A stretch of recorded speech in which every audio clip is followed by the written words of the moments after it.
Good morning. Look at this view, it's amazing, but I gotta tell you, just this pad is not enough. I mean, it's enough for insulation. Everywhere you see, it seems like a grass, but it's mostly like rock, even underneath that grass.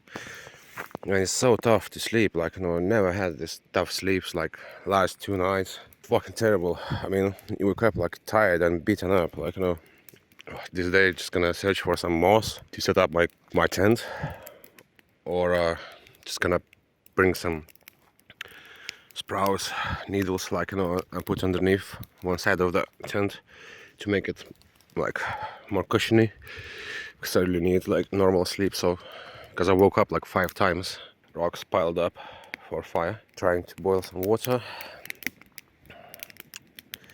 Also need more firewood, so I'm just gonna go over there, because it's mostly like dead needles and shit.